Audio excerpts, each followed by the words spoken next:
Welcome to another edition of the M6P versus the MCU.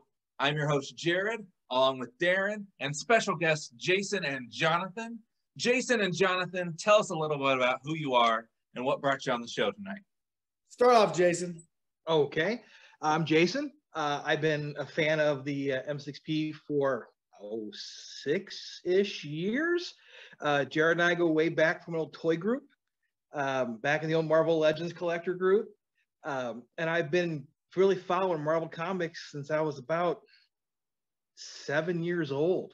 I started with the old G.I. Joe comic back in the 80s, and that transitioned into X-Men and Spider-Man. And I've been there since the Copper Age and just been kind of around, just picking it all in and loving it. Awesome. Heck yeah. So I actually used to look at comics when I was younger too. And Jared's really going to like this. Around 96, 97 is when the Electro Superman comics came out. Do you guys remember that, when Superman became like electrically powered and his costume changed and everything? I used to have that whole run back in the day. And I used to read a lot of, Peter Parker, Spider-Man too. Spider-Man's always been my favorite character, like ever since I was a kid. But yeah, I've been a big fan of M6P before it was M6P, back in the days when it was 616 Politics back in like 2012. So yeah, I'm excited to be here, guys. And of course, we've got Darrin the man, and he's going to lead us in our discussion on Hawkeye tonight. Yeah, so wow, last episode of Hawkeye, I think in the first or the last episode of the M6P versus MCU, we just covered the first 4 episodes. So we're actually going to have 2 episodes, but we don't need to get into specifics. We'll just cover the ending. I really enjoyed this series overall. I really liked the chemistry. I think the chemistry between Jeremy Renner and Haley Steinfeld, I think they were the best actors in that show by far. And they are what helps sell that whole show. I didn't have any major issues with this series until they got to the Kingpin. There, I said it. I was very excited. Like, so in the last episode, they're like, "Oh, D'Onofrio is going to be the Kingpin." I was like this. Yeah, great. And then he shows up, and I'm like, "Who's this cartoon character hack? Like, that's not D'Onofrio." Yeah, no, they didn't. Like, look. Okay, if they dress him differently, fine, to make him look like the comics. But like, I used to be scared of D'Onofrio's Kingpin. I was not scared of his Kingpin in this episode. I thought it was just like, they just add him in here just like because they think it's cool. And then that's what they did. I'm sorry, guys. That's what they did. And yeah, oh, wow. They're combining the Netflix universe. I'm so mad about how they handled the Kingpin. I can't even get over it. Like, I can't even get over it. Like, this is out of all, because like Hawkeye is my favorite out of all the Disney Plus shows. And the way I've talked about this to Jared. A lot of people were upset that, oh, D'Onofrio's coming back as the Kingpin and everything. And like, no, I was happy. I was like, oh, I really liked his incarnation, what have you. And then they just, I'm so angry. I don't even remember the good thing I liked. Wow. So, no, I do. Hold on. No, I don't. Oh, what do you guys think about what I just said? I agree. I was very excited to see Kingpin be introduced into this world. And yeah, it was almost like he still had some elements of his character that he used to be in the Netflix series. But what the heck, man? He's wearing a freaking like hat and a Hawaiian shirt. Yes.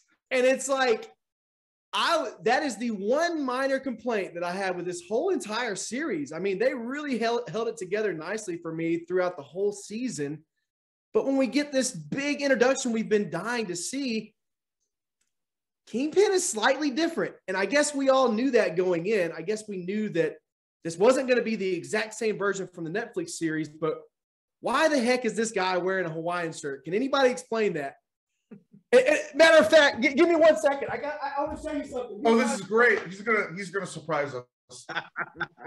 I'm the Kingpin, guys. What's going on? Hey, mahalo, guys. It's the Kingpin. I didn't get it. And like I said, that's my one minor complaint. Overall, the series was great. I still don't know if I'm going to put it above Falcon and Winter Soldier personally, but the King. I love the Falcon and Winter Soldier. Okay, politics Politics aside, and wokeness and all this stuff. Like, you know, every episode of that show had me like on the edge of my couch. But going back to Kingpin for a second, there was some. And another thing, did they just kill the Kingpin? Is he gone now? I really hope apparently now that he's in the Marvel universe, he has a suit that he wears underneath everything else that protects him from explosions, getting crashed into by a car. Like Wile E. Coyote. Sorry, just throwing it out there. Have you guys read the comic book? Yeah, I know he had that suit too. Right. Yeah, okay. Jason, help me out here. Jason. We must have watched a different show. I didn't like it. Good. I'm glad it's split down the middle. In the comic books, the Kingpin can take a bullet to the gut, not without a problem. He can tighten up his muscles and essentially harden himself to the point where he's invulnerable. Short of a headshot, you can't kill the guy. So they handled it perfect. Yeah, really, like superhuman almost. So that's why he could go toe-to-toe with Daredevil and his Billy Club and still walk away from it with a smile on his face. He can go toe-to-toe with Spider-Man. The way he pulls his punches, it doesn't knock him out. So they handled that great. The Hawaiian shirt thing threw me off, but that's a callback to the comic book. So I'm okay with that. I think we watch different shows, especially Jonathan and his analysis of Falcon. I think we're watching different stuff, man. Are you sure you got Disney Plus, or are you looking at something different? Yes. Hey, first off, I agree with you guys on the Falcon and Winter Soldier show.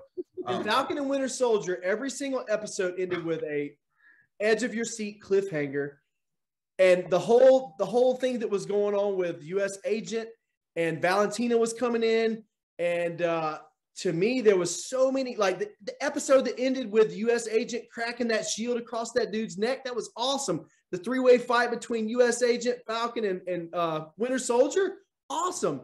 I mean, it was nonstop action from beginning to end. The helicopter scene in episode 1, the very beginning of the episode. Come on, guys, that was a great show. Politics aside, I don't agree with everything in that show politically, but at the end of the day, I still think that might be my favorite Disney Plus show so far. All right, so we can agree there were 3 good scenes in Falcon and the Winter Soldier. Great. All right, good. 3 good scenes. Jason is correct though with the Kingpin stuff. Like, this is the comic book Kingpin. This is not the Netflix Kingpin. He's a strong, and you can hit him with a car and he's going to hobble away and get away. In the comic books, Echo shoots him in the face, blinds him. He doesn't die, so he goes to Europe to heal and recuperate. He gets an eye transplant, and he's still alive. And I think that's why the camera panned up, and we didn't really see what happened. So there's no like bloody body, or it's through his brain. So it's kind of, you know, are we going to bring Kingpin back or not? We kind of have an option, and I hope they do, because like Jason said, you know, the Hawaiian shirt was a throwback to the comic book. It isn't the purple you know, whatever that he wears, like Dickie, or I don't know what it's called. And can I say one thing? Just one thing, and I'll shut up for a second. I doubt that. But the Hawaiian costume reminds me of when you play an Avengers game or something, and you unlock a skin, and you're like, this skin is crap. That's what it reminded me of. I didn't know you were going with that, but you're exactly right. Okay, so I don't care about the Hawaiian shirts. I don't care about like how comic book accurate that the characterization was in the show, and I don't care that like well. So here's the issue: we get D'Onofrio back as the Kingpin from the Netflix show. Okay, maybe he's not like comic accurate or whatever. Forget that. Okay, I can get past the Hawaiian shirt. I can get past the Kevlar suit and all his special abilities, because he kind of had those in the Netflix series too, to a degree, especially the suit. But the abilities, it was never alluded to. But they just changed everything about the dude. The way he sounds, the way he talks, everything. Like, so the Kingpin in the Netflix series was very elusive and very, I mean, I was scared of that guy. And then he smashed the guy's head with a car door. And then he comes in, and I get it. You got to have the Kingpin once he's in Marvel with his cane and everything and whatever. And I get like a lot of the comic book, the like hardcore comic book OGs and stuff want the MCU to follow that exactly. But if they do that, it's not going to work. It's just not going to work. You can't do that. I'm sorry. Can I rebut here? Yeah, sure. I may be completely wrong. No, it's not that you're wrong, but we live in an age of variance now. Loki introduced variants to the entire Marvel universe. So this may be the same actor, but they're going to do things a little different. They haven't confirmed this is the Well, they should probably tell you that, because that's a big switch with a big character that everybody's been I waiting think it's for. great, because we're sitting here now having an adult discussion about a kid's property, and it's engaged all of us to where we're actually passionately arguing whether or not a Hawaiian shirt and him not cracking somebody's skull in a door makes us the same character. So this is amazing. Disney did their job, and D'Onofrio was an amazing character actor in this. Yeah. And I mean, we're not nerds or anything. No, Of course not. Hey, don't get it twisted. Overall, this was a I great love this show. Yeah, phenomenal. I mean, if, like I said, if it's not better than Falcon and Winter Soldier, it's right underneath it. Am I in one of those Loki alternate timelines where Falcon and the Winter Soldier is good? The Falcon and Winter Soldier is not better than any of the others. I like that's the way I feel. And hey, look, Jonathan, you know this. We agree to disagree. Yep. I get it. I understand why we all have different opinions. Look, I'm not going to sit here and bash on the the Falcon and Winter Soldier. There's a lot of stuff in there we all loved. The action scenes, the storyline, like the tributes to Cap and the homage to like there's a lot of good stuff going on there. John Walker is what made this. What was her name? Jared, Carly, whatever. Morgan. Yeah, Carly. That ruined the whole show. That was it right there. That was it. But since we're talking about Hawkeye. Oh yeah, sorry. That's okay, because I feel like we could do a whole episode. We can go back and Jonathan can watch our episodes where we talked about that terrible show. But he might have even been on one of them. I can't remember. But so I love I love Kingpin, but I love Yelena too. I thought she just was amazing. Yeah. So I liked her in Black Widow, and I think she definitely was like elbowing Scarlett Johansson out of the frame for who I'm watching the most when she's on screen. And then when she showed up in Hawkeye, even just like the episode where she's talking about making macaroni, like I would watch a show with her about making macaroni, and just the way that she talks and just puts Kate Bishop through this word spider web of what's going on and where she's thinking and everything. She was just so psychological as she was putting the hot sauce on and just reading her up and down. I thought it was great. To your point, I know earlier I mentioned that like I thought Steinfeld and Renner were the big ones of the show, but I mean Yelena is played by Florence Pugh, who's an amazing actress, and Marvel's very lucky to have her. And I would agree with you, Jared. Her character, I mean, she was so fun. Like in the last episode, the whole fight scene between Steinfeld and their characters and everything, and it was just panning along that was amazing. That was so good. I mean, it's like this is a brutal fight, but it's very Christmassy. How fun is this? And very Marvel-y. But yeah, I like Florence Pugh, but Jared, don't ever compare her to Scarlett Johansson. She is not even in the same league as Scarlett Johansson. She's a way better actress than Scarlett Johansson. I agree with Darrin. Hey, who said I was talking about acting? Oh, okay. Oh, okay. But hey, yeah, she has a good character, and I'm excited to see where they go with her in the future. I think that her and Kate are kind of going to be like the new Nat and Clint, in the MCU, which is cool. I mean, I don't have many complaints other than Kingpin. So. Oh, I have something random to throw out here to you guys. Okay, so like I've always studied like in Hawkeye, like they tie in a lot of like classic Christmas movies, and I think in the last one is when you can make your own bow or arrows or whatever, and that whole thing, and they start doing that scene there, and they're making the arrows with all like the Stark tech and all this other various whatever they're doing. But so like Home in Alone? these shots, the music, the tone of everything, and the shots. So like, in the first Home Alone, when he's planning all his toy stuff to go after the robbers and everything, they would show like Kevin doing whatever, and then they would show close-ups on his hand, like whether it be putting a micro machine down or touching that little spike the guy's foot stepped on. I can go down the list, the ornaments, anything. So the way that Hawkeye did that scene when they're putting those arrows together was exactly like Home Alone in that sense. They showed them, and they showed them putting their hands down. Go back and watch it. That's Home Alone to a degree right there. They know what they're doing. Oh my God. Wasn't that a fun scene to watch them put all the arrows together too? That was pretty fun. Cool. Because they're bringing in all these different, they're labeling them like with a labeler, like, oh, this is a freeze arrow. This is a whatever. Oh, that was so fun. Well, full disclosure for everybody here, I might not have ever seen Home Alone in its entirety. So just to be honest, I may lose some nerd cred here. I've seen enough of it, get the gist of it. I've seen all the whatever, but I've never sat through the entire thing, start to finish. Yeah, wow. I know. But I did recognize some of those allusions, and this episode was just packed with them between Die Hard and that. I mean, it was just a great episode from start to finish. And I'd like to really see more of the trick arrows, like what each of the things were, Pym Tech and Stark Tech, and kind of how it all worked together. I thought that was kind of a really nice nod to his history and his present with the Avengers, So it was cool. I liked it. Bert and Bertie did a great job directing and writing the episode. I believe they directed it, but I might be wrong. They did. Okay. I don't know what else they've directed, but they did direct these episodes. I don't know, but they're good at this. What did you guys think about the watch reveal at the end? I predicted that on my channel. Okay. I assumed, I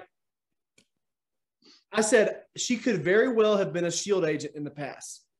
I said it would be even cooler if they show us like a flashback sequence of her doing a mission for Nick Fury or Agent Coulson, but I'll have to pat myself on the back on that one because that's probably the first theory that I've had right in years. But I mean, it was cool, I guess. I think they could have done a little bit more with it, but. Well, so in the comic books, there's a character named Mockingbird, and she's Agent 17 for S.H.I.E.L.D. And if you look at the watch. Agent 19? 16. Yeah, 16. Is it 16? It's 19, isn't it? It's 19. Okay. Whatever agent I'll do it right now. That I believe you. That number was on the watch. Yeah. It might be 16. It might be 16.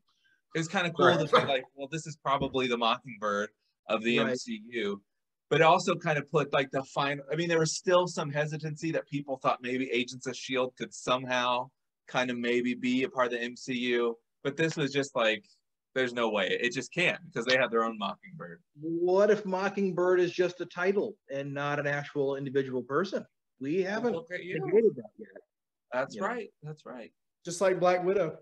Yeah. Yeah. Okay. Yeah, well, shut up, Jared.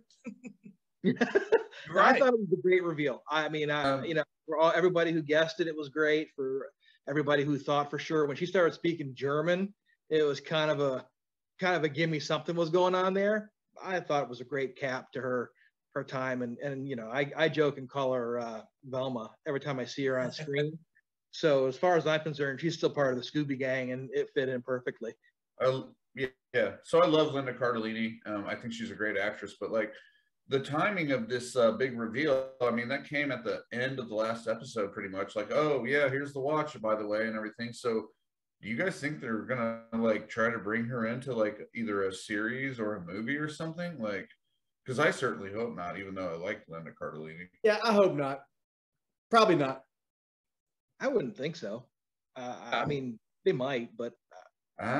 she's a pretty big actress, I'm telling you. Disney's looking at the chops to do anything they can with anything.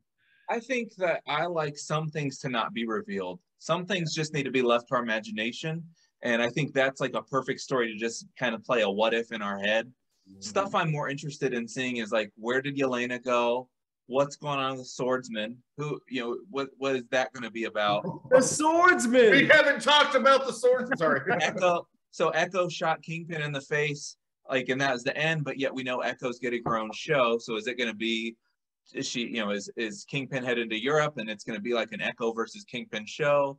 What is it going to be? Hawkeye ends the episode with saying, "I think I've got a good name for you." So did he officially give her? There's still so many. We needed a 7th episode. I feel like I don't have any closure. Look, I'm not trying to be a jerk or anything. And at first I didn't like Echo's character, but in the last episode, I really liked her character. But if they make a whole series on her, are we gonna have to read a bunch of subtitles the whole time? Probably, I would imagine. They'll find a way. That they have to, right? I mean, we didn't. Yeah, I guess. I'm not trying to I don't know if that's a great idea or anything like that. I think they're good at their jobs. What's that? I said they're good at their jobs. They can find a way to appease all of us. Yeah, that's fine. My dad actually loves sign language. He speaks it and everything, even though he's not deaf or anything. So that Echo's character really stuck out to me. I didn't know her from the comic books or anything like that. I didn't. Maybe this is something. Every time they have a Disney Plus series where they focus on a singular character, I didn't like this the episode that was focused on Echo, and I did not like the last episode that was at the beginning focused on the Kingpin. But every time they have that singular episode, that peels me off, and then next thing you know, they just let the characters go within the whole storyline of the show, and I'm like, oh, they're great. I don't know. I might be way off. Yeah, Echo grew on me a lot. I mean, initially at first I was kind of skeptical and I don't know. But even the very first time we saw her in the show, she's introduced with that really cool music, and I don't know, she grew on me a lot over the course of the series. And the swordsman, real quick, I'll keep it brief. The swordsman, that was kind of a classic bait and switch. That we were thinking that was going to be the villain, but then at the end he turned out to be just a good old guy, and he had the sword. So I like the swordsman too. Thumbs up. Yeah, I want to see more swordsmen. And I also I think I liked a lot that this whole show dealt with Ronan, because he was just such a 3-minute piece on Endgame, but that there was such a story there. Clint was murdering people all over the world, and then Natasha shows up and he gives it up. So to have this kind of full piece, I thought that was perfect. I never saw that coming with this show. I thought it was really just going to be all about his solo comic book adapted for the TV screen. So when they brought in all this other stuff, I was just I think that's what Marvel does really well, is they find a good balance. I think this show was the perfect balance of, we're going to pay homage to all these comic book stories, and you're going to see Pizza Dog of all the characters in the Marvel Universe. We're going to CGI an eye off this dog, and you're going to have Pizza Dog. But then for the MCU, we're going to bring in Yelena, who doesn't do anything, in that regard. And Kingpin is going to show up, and we're going to switch Kate Bishop's parents and what that is all about. And lo and behold, here's a swordsman. So it kept the comic book aficionados on their toes. I think that's a good point. This series definitely had a lot of the pulling in a lot of the comic stuff and just making it work. The swordsman, how fun is that dude? He gets thrown in jail by his evil wife, framed and everything. He's don't worry. Everybody thinks he's a jerk for pretty much the whole series, and then he's just running around slashing tracksuits, and he's having fun and smiling the whole time. Just the smoothest. That was so fun. And his only beef in the whole series is right at the end. It's the last scene with him. And he looks down at his tie. He's like, "Oh, I got a little blood on it." That was art at its finest. 100%. Yeah. All right. So anything else on Hawkeye? I'm glad they made it. I wasn't sure what they were going to do with it when they announced it. I thought it'd be a throwaway series. Personally, it's probably in my top 3 of the Disney Plus shows. And that's a solid WandaVision and What If, and that all together are my 3 favorite. And they're all jockeying for position. But I thought it was awesome. I really did. Start to finish. Yeah, I'm with you. I'm with you, Jason, in that like this was when they made all the announcements. Like, oh, a Hawkeye show. That sounds fun. He's gonna have a bow and arrow, and I would love to watch. Hopefully, it's 9 episodes. You know, and then as soon as the first 2 episodes dropped, like I need more. Where's the 3rd episode? I could not get enough, and this is definitely my favorite Disney Plus show. And what a fun time that it comes out around Christmas and is about Christmas and ties in all these classic Christmas movies we all love. I mean, they just want to do something fun, and yeah, it was fun. I mean, they went nuts on Hawkeye. They really did, if you think about it, compared to the others. Even though they didn't have all the CGI or anything, they went nuts on it, tying into like the comic aspects and everything. And I'll say this too: it felt like the finale was really well thought out. Not just story wise, but action sequence wise, and everything it came together like a movie, you know, like a Marvel movie that we've come to expect. What we've come to expect from the movies is kind of what we got in that finale. It was just very well thought out, very well executed. Good job, Marvel.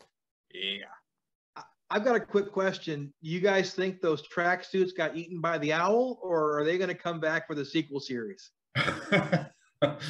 So wouldn't it be perfect at the beginning of Quantum Mania?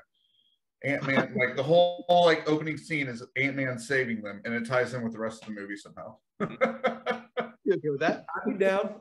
Yeah, you know, Marvel used to do those one-shots, and that would be a perfect one-shot to watch. Just like, you know, a 10-minute mini movie of those poor tracksuits and this big old owl, and that would be awesome. I'd watch that. Yeah, why'd they stop doing those? Those were great. Those were good. They need to bring those back. Yeah. And now I feel like I need a Funko Pop of the owl. Like it's an official Marvel character, and I'm going to need a figure now. It's going to be the new Baby Yoda. It's going to be the new Baby Yoda for Marvel. Give it time, Jared. Give it time. Now, let me see. Jared, that's a good point. I bet we see that owl for sale somewhere online tomorrow. By next week, Funko is going to announce it with a couple of tracksuits and probably Fisk, and it'll be this big Marvel reveal. Yeah. And it'll be an exclusive to Walmart. It'll be something. I will totally buy a Funko Marvel Pop owl. And no, I mean, there's no debate about it. I'll do it. And Pizza Dog. I need a Pizza Dog too. Yeah, I'll get him too. Agreed. Why did Marvel have to like get a dog with like 2 eyes and have to CGI like out one? Like, really? There's lots of rescue dogs out there. Come on, Karens. I don't know. And on that note, we're going to start some Marvel trivia.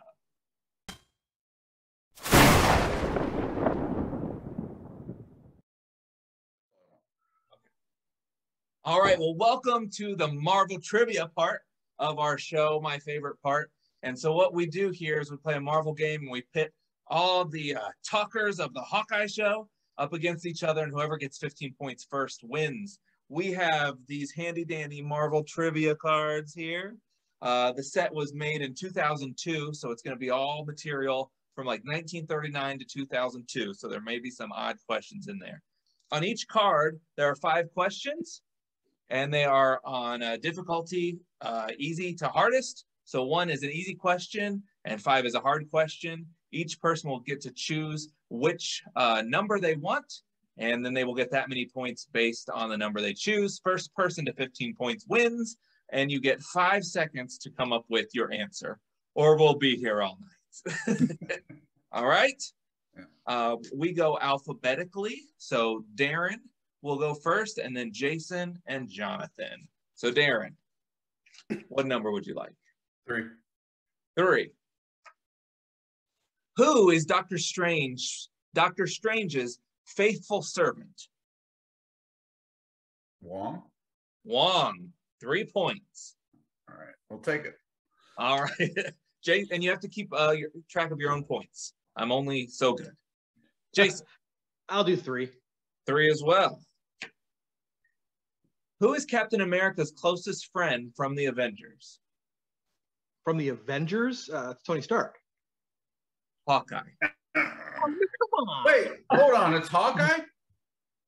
This is the card says. In the 2000s, yes. I mean, okay. So like like Jonathan and I both are we both agree we're cinematic follower, and we but no comics. But like from the comic standpoint, is that accurate, Jared? Like I mean, So I mean, they kind of had their own thing going on for a while. They had I their would own. guess Falcon. Like, Yeah, I mean, that's who I probably would have said as well. I would have said Falcon. all right. And I was thinking like mid 2020, back then it was, could have been any of them. Well, so I'll tell you, like, so the card set was made in 2002, and like one of the number 5 questions was, what was Captain America's original partner's name? Oh, that one. Lucky. And it's super easy now because everybody's seen the movie. But back then, people were like, I don't know, he had some teenage kid running around with him. They should have called children's services on, but comic book. So Okay. All right. I'll take the. Okay. Sorry, Jason. It's all good. All right, Mr. May. Deuces. All right. What hero was once known as Mr. Muscles? Muscles. Definitely a comic book question. If Scott was here, he'd have this nailed right down already by now. Oh, wait, it's like 6 seconds. All right. I'm sorry, I interrupted 3 of those. Okay, I'll just throw something out there. I know it's not going to be the Hulk, so I will say, who's big? Hercules? Ooh, Wonder Man. Ah. Wonder Man. He was an actor, and they called him Mr. Muscles. All right, Darrin. 3. What'd you say, Jason? I said it was a good guess. All right, Darrin. 3. 3. Which mutant built his base on Asteroid M? Magneto? Magneto. All right, Darrin has taken a lead at 6 points. Darrin bringing the heat. All right, let's do 3. 3. All right. Who was the first nomad? Looking for a real name. Remember, 5 seconds. Well, the first one, it was Steve Rogers. It was Steve Rogers. Wow. All right. But as soon as I say 3, it's going to be like, who was Kitty Pryde's third cousin after she was Yeah, man. I'm going to go 2. All right. 2. Who was Kitty Pryde's third cousin? Oh, wow. All right. Nope. 5 seconds. 5 seconds. What are Psylocke's mutant powers? I hate this. His beams. Bionic beams. Wait, so you say wait, you said, I thought you said Cyclops. You said Psylocke. Psylocke. Telekinetic. Telepathy. Yeah. Telepathy. I said the same thing, Jonathan. I missed that question. I said telekinetic too. I forget which episode. Eye beams. Telekinesis. Claws through the hands. I'm just gonna keep saying all the powers until you say I'm Under right. control. So is that 2 points? I got 2. Wait, what? No. Well, no. You missed it. It was like you said telekinesis. It's telepathy. It's the same thing, man. That's like psychic powers, right? No, telepathy is mind powers, and telekinesis is moving objects with your mind. Oh, This whole show is rigged by Jared. Oh, No joking. No joking. look what I just did to you. ouch. You all right? Yeah, I'm good. Wow. Oh, it's a heated game. All right, That Darrin. really got me messed up. So I'm at 6. What do you guys got? I'm at 3. 0. Don't worry, you'll come back. Trust me, this always happens. All right, 3. 3. All right, Darrin. What heroic group is Starhawk an honorary member of? This is in honor of Tim Collins' X-Force. The Avengers. I don't care. Tim would be proud. He would be. He would be. I think. Tim. I don't know. Tim does the show a few times, and his answers are always X-Force or like Alpha Flight, and he never guesses those, and he just doesn't learn. So If you guys don't know that, you should watch more of our shows. Yeah. I know that. All right, Jason. We'll do 3. 3. What alien has all of the powers of the Fantastic Four? That'd be the Super Skrull. That would be the Super Skrull. Yes. We got a tie game here. Jonathan. 2. Don't be defeated. Who designed the rocket that Ben Grimm piloted into space? Victor Von Doom. Reed Wait. Richards. Ah! Wait, who was it? Reed Richards. Oh, okay. Makes sense. All right, Darrin. Yeah, 3. It's not over, Jonathan. It's not over. Yeah, I know. What is Silver Surfer's power? Power Cosmic. A power cosmic. Very good. All right, Jason. Go to 4 to jump ahead of Darrin. Oh, get hot in here. All right. Yeah, I'm at 9 now. You better watch out. The most powerful group within the Hellfire Club is known as what? Inner Circle. The Inner Circle. Put me a 10, baby. Well done. See? I told you this happens every time. You got 2, Jonathan? Which alien race are the Shi'ar's enemy? Creep. Yeah, there we go. Jonathan has entered the chat. All right, Darrin. 5. Oh, okay, 5. This is going to be terrible. Or is this 14? What do you have, Darrin? That'll be 14. I have 9, so it'll be 14. I don't know why I did this. What assassin was Pete Wisdom involved with? That's why I don't pick 5s. Wait, what? What assassin was Pete Wisdom involved with? Yeah, I still don't know. Sorry. I know you guys are shocked. I don't know. Jason, you know?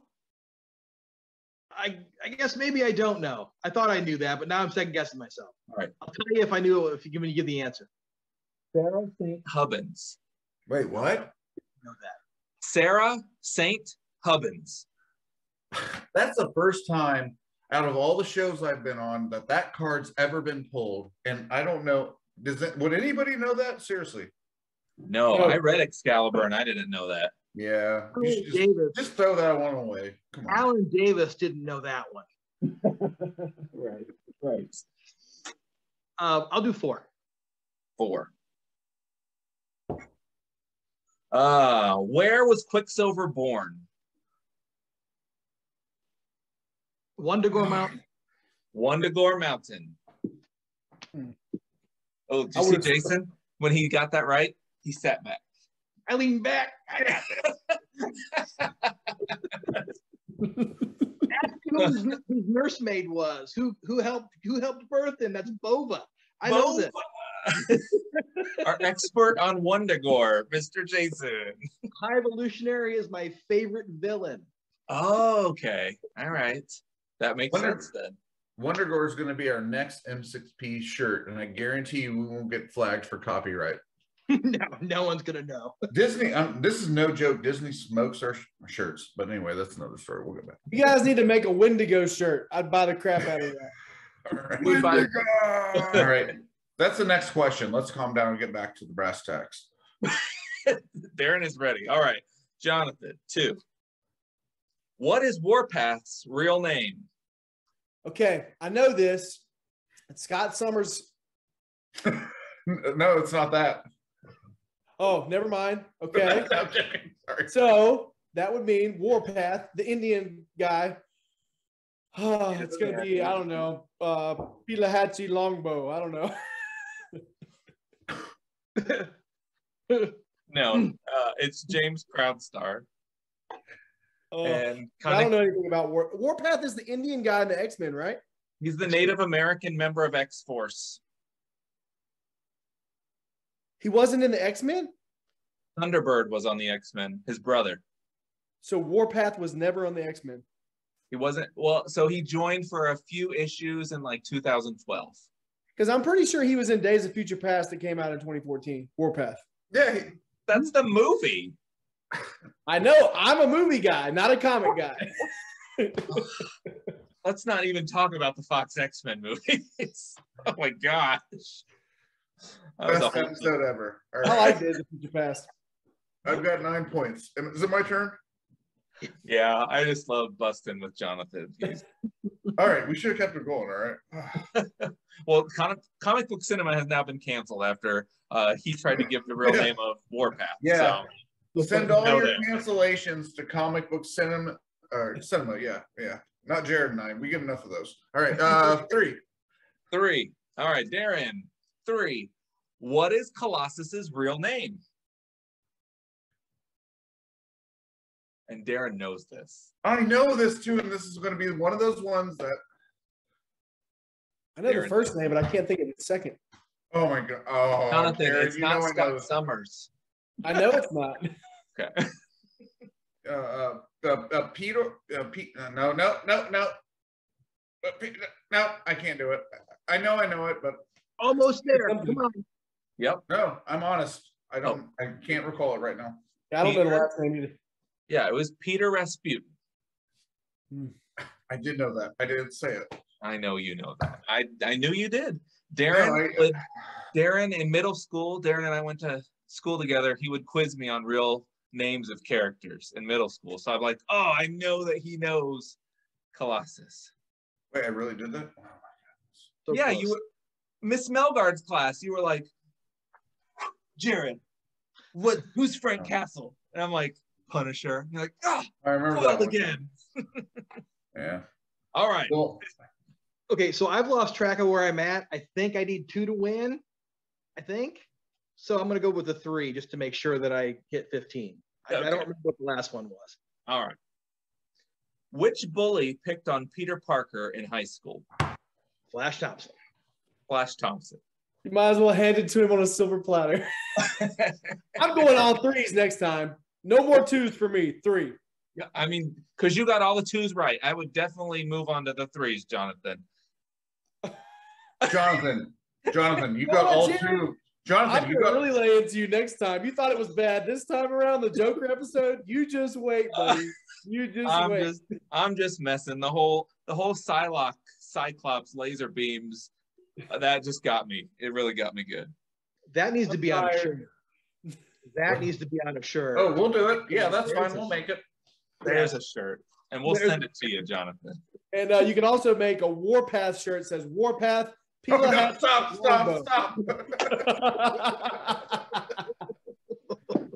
Well, Jason, congratulations. You won the game. Your name will be entered to win the M6P prize pack that we'll be doing a drawing for later on. All the winners get entered into that. So that'll be sweet.